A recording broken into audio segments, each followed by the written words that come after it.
CircuitPythonistas, it's Prof G bringing the funk.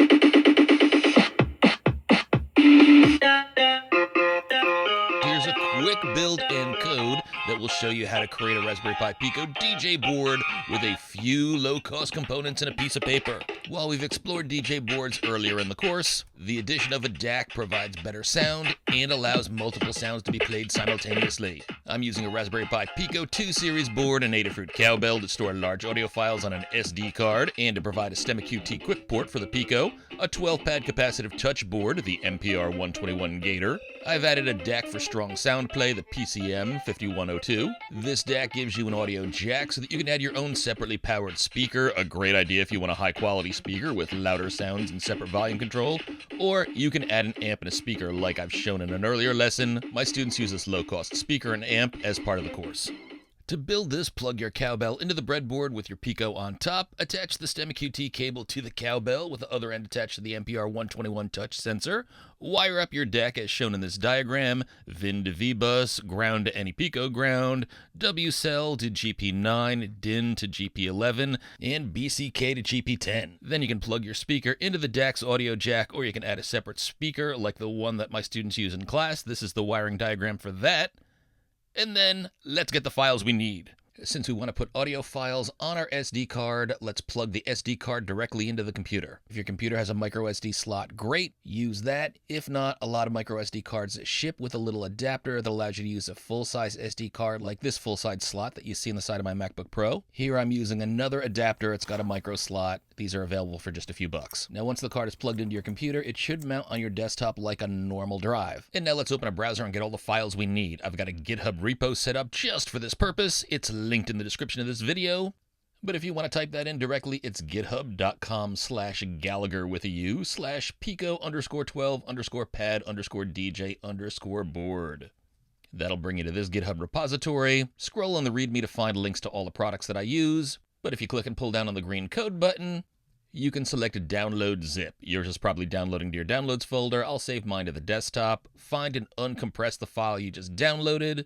Then let's look inside. This folder called 128_BPM includes all the WAV files plus some extras if you want to explore. I got these free files from Somatics.fm, highly recommended.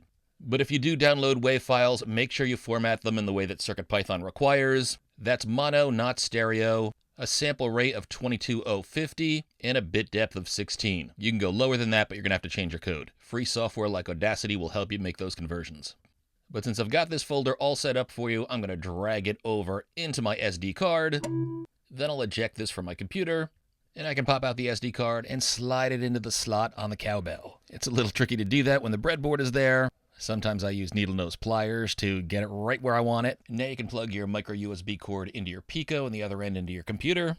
You should see your Pico mounted onto your computer as CircuitPy. Then you want to grab the code.py file in the folder that we downloaded from GitHub and drop it into your CircuitPy volume. If your current code.py is important, back it up first. Otherwise, write over whatever's in there.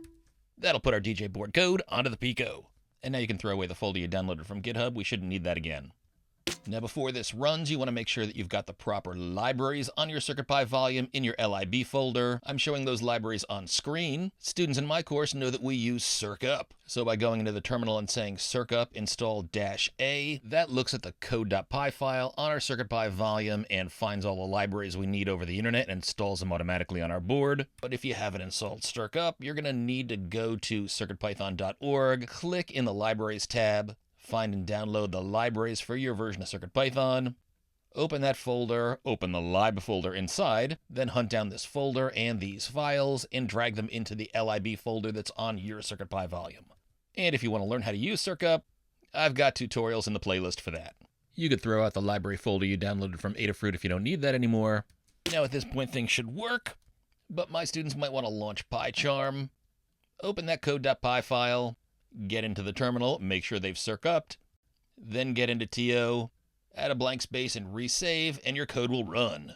Now a few things to point out. The SD card with the Pico is a bit wonky when playing files. Every now and then I found that the code crashes. The code I've got working is fairly reliable, and I've added watchdog code that will restart if things hang for more than 2 seconds. You can play with that watchdog value if you want.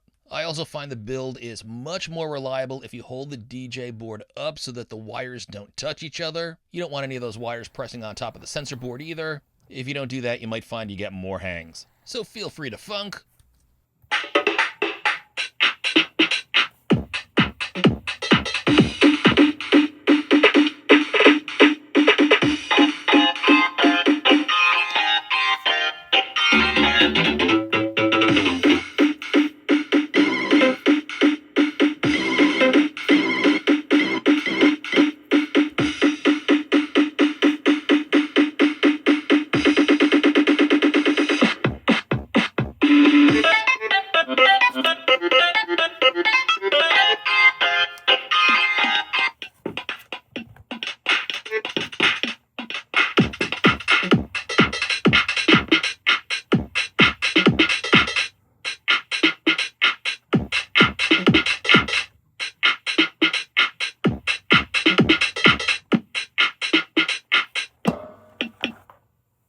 I'm eventually going to laser cut a more permanent housing, and I'll put lights around larger permanent pads. I'll also use a pixel blaze for a panel of sound reactive lights.